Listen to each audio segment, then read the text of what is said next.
I'm Andrew Schwartz, and you're listening to The Truth of the Matter, a podcast by CSIS where we break down the top policy issues of the day and talk with the people that can help us best understand what's really going on. To get to the truth of the matter about the G7 summit in Italy and Victor Cha's new Korea Chair report, Bending the Architecture, Reimagining the G7, that he did in conjunction with many of our colleagues here at CSIS, Emily Benson, Max Bergman, John Hamry, Aaron Murphy, and Caitlin Welsh. Victor, this is a really timely report. It's, reimagining the G7. What's the significance of this summit this week in southern Italy? So this is the annual leaders meeting of the G7. G7 meetings take place all year long among finance ministers, foreign ministers, but this is when the leaders come together. President Biden just got on a plane. He's on his way to Italy. And as we all know, this is taking place. These are the advanced industrialized democracies. This meeting is taking place where arguably there's a great deal of disorder in the world, right? We have wars in the Middle East, wars in Europe, China's assertiveness. But arguably, we also have opportunities for cooperation, right, over, how we should think about the application of artificial intelligence, how we should think about synthetic biology, advances in synthetic biology. So there are opportunities for cooperation, but there are also lots of challenges. And these leaders of these advanced industrialized democracies are all coming together against this backdrop. So given the stagnation in other multilateral organizations, such as the UN Security Council, which, isn't really working, and the G20, what role does the G7 currently play in 2024? Yeah, so I think it's a really important question. And it's actually what brought us together, meaning at CSIS, the Asia program, the Europe program, the Economic Security Program, the Clean Development Program, and our leader, right, John Hamry. What brought us all together was to really think about, because our other institutions of global governance are underperforming. As you said, Andrew, the UN Security Council can't get anything done because of Russia and Chinese opposition. The G20, which was created in the aftermath of the financial crisis in 2008, is also underperforming. They can't reach agreement. The WTO has 160 nations in it, right? And they can't reach agreement on anything. Moreover, they deal largely with trade issues. They don't deal with security issues. So what this means is that the G7, whether it likes it or not, has kind of emerged as the most important global governance institution out there right now. If anything happens in the world, countries come together and they're like, well, let's see what the G7 is going to say about it. They don't say like the UN Security Council, we'll wait for a statement for the UN Security Council because the UN Security Council can't agree on a statement. So it's really what the G7 leaders think about this, what sort of policies they talk about, what sort of actions they're going to take as a group that then actually becomes a pathway for everybody else. Right. So what does the future of the G7 look like with some necessary changes? And this report's really interesting. It's about reimagining the G7. Can you speak about the key takeaways in this new report? So when we think about reform of the G7 and the reforms that we talk about in this report, we're not talking about the G7, like let's reform the G7 in Italy this week. That's not what we're talking about. We're talking about the G7, which has become de facto the most important global governance institution.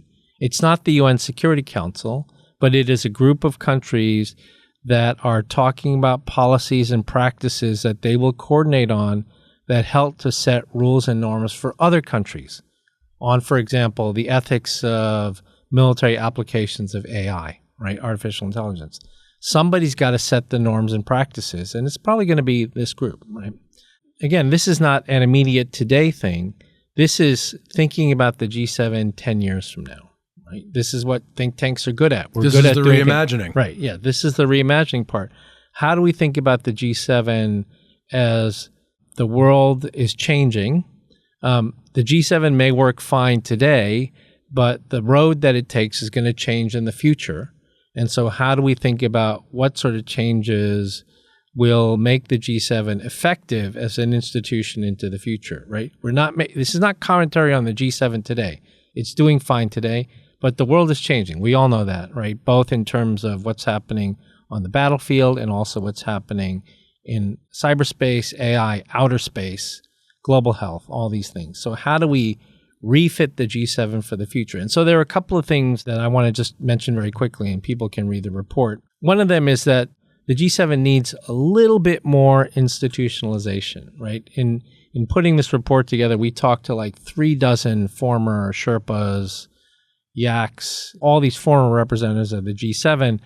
And one of the things they prize about the G7 is its informality and exclusiveness, right? And so we understand that, but there's also a little bit of inefficiency when it's informal, right? So for example, in Italy, this G7 big issue is migration because Italy's very worried about migration from North Africa.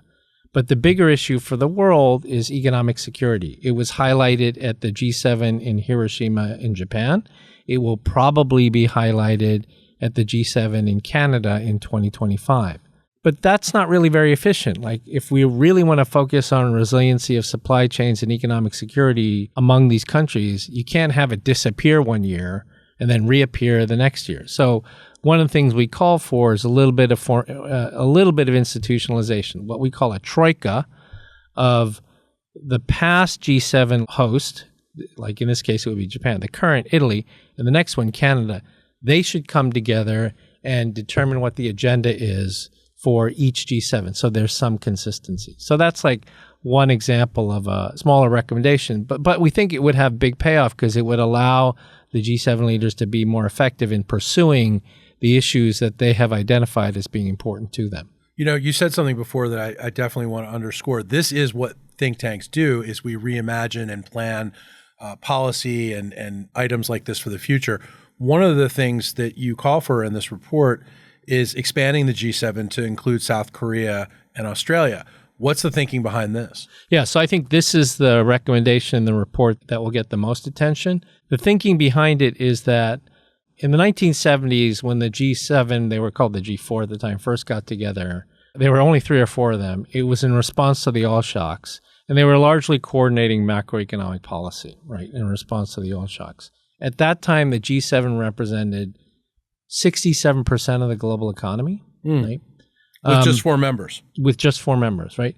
Today, they represent maybe 40% of the global economy, but at the same time, the issues they talk about that they want to take action on go far beyond coordinating macroeconomic policy, right? It's everything from Ukraine to food security to clean development to labor standards to economic security and resilience. So that particular combination means they need to bring more people in, right? And the 2 in particular we focus on are Australia and South Korea.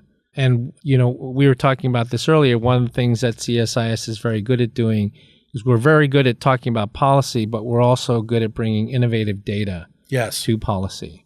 And there's terrific data in this report that underscores why we should think about bringing them into the G7. Right. And so the way we did the data for this is, so we identified what are the sort of top 9 issue areas that G7 leaders care about, looking at all of their leader statements, did textual analysis, and then we did performance metrics for each country in terms of these 9 issue areas, right? And we based it on over 300 publicly available performance metrics by NGOs and other groups about like how do they rank countries on climate? Like how do we rank countries on food security?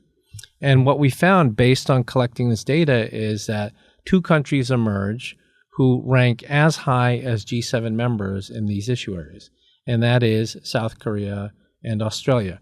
There was another European country that ranked highly as well, and that was Spain, but there are already a lot of Europeans in the G7. So you could think about Spain in the future, but immediately it should be South Korea and Australia, especially since the number 1 issue that G7 leaders have identified as a top priority for the G7 is the future of the Indo-Pacific. Right. And if that's your number 1 issue and you only have 1 country now in the G7 that represents it, which is Japan, like that doesn't make a whole lot of sense. Right. So, you got to invite a couple more to the party to really understand what the future of Indo-Pacific is. That's right. Those 3 countries, including Japan, really understand that. So it's an important time to bring them in, is what you're saying. That's right. And they are the three most prominent advanced industrialized democracies in the region. And that's the G7 identity, right? Advanced industrialized democracies. So question I have too is, in a time where expansion of multilateralism is being challenged by an increasing share of voters in many of the G7 countries, we just saw this in Europe, how would an expanded G7 be successful and viewed by the public? So, this is a really important question, because I think for the average, the average citizen, they don't really think much about the G7. But policymakers do, because when they make policy, they have to sort of know what direction the lead countries in the international system are thinking. At the same time, though, when we met with all these G7 Sherpas and others, they were very self-conscious about how the G7's identity is just advanced industrialized democracies. And there's a whole world out there in the so-called global south, in emerging and middle economies, that are not part of the G7, right? So part of the G7's effectiveness as a grouping is it needs to be able to reach out to some of these other groupings. Not be the same as these other groupings, like the G7 shouldn't become the G20 or the BRICS or something like that, but to have constant communication. Right now, this takes place informally. It's the choice of the host country. But what one of our other recommendations was that if there's anything that needs to be formalized in the G7, it should be these inclusion channels, right? These inclusion channels of communication with groups like the African Union, with ASEAN, right? The Association of Southeast Asian Nations, with the G20, with China, right? Because China's not in this China's the grouping. one place we haven't talked about in this equation. Right. And a lot of the actions in the G7 have to do with China and Russia, for that matter. But having China be included in the sense that they are one of the countries that the G7 host will talk to about what was discussed in the G7. And then the other is the Organization of Islamic Cooperation, OIC. We recommend that there be formal channels of communication. The G7 can only be effective if it's seen as legitimate, and this is important for legitimacy. Okay, so I guess the final question is do you anticipate we could see an expansion anytime soon? It's certainly not something that's going to happen in Italy, but I do think it should be on the agenda for the United States in the next administration, whether it's a second Biden or a second Trump administration.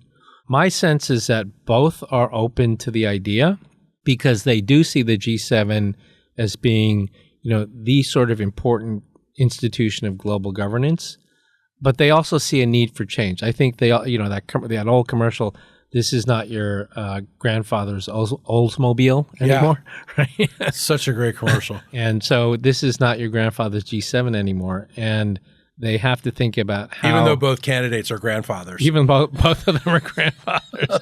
That's a good one. And they understand that they have to build this thing for the future, right? They have to build it for the future. And I think both of them are sympathetic to the idea that there is a little bit too much Europe representation in a grouping that's supposed to have global resonance, right? So 6 seats are taken up by Europeans, and the only non-European members right now are the United States, Canada, and Japan. And so bringing in others from the Indo-Pacific, they also happen to be treaty allies of the United States. I think this is something that will hopefully be appealing. And I think it is appealing to whoever wins in November. It doesn't seem like there's a lot of downside. It doesn't. I mean, I think speaking for some of the G7 folks that we talked to, what they like about the G7 is intimacy and effectiveness. But at the same time, some of the things we're recommending may increase the numbers by a little, but it will also make it more effective. So it's not a zero-sum game, intimacy and effectiveness. There is a sweet spot where you can grow it a little bit and it can still be more effective. Victor, this is a fascinating report. Again, it's called Bending the Architecture, Reimagining the G7. It's out now at csis.org, and it's a short but really important read. So I recommend it to all our listeners. Thanks very much, Andrew. If you enjoyed this podcast, check out our larger suite of CSIS podcasts. From Into Africa, The Asia Chessboard, China Power, AIDS 2020, The Trade Guys, Smart Women, Smart Power, and more. You can listen to them all on major streaming platforms like iTunes and Spotify. Visit csis.org/podcasts to see our full catalog.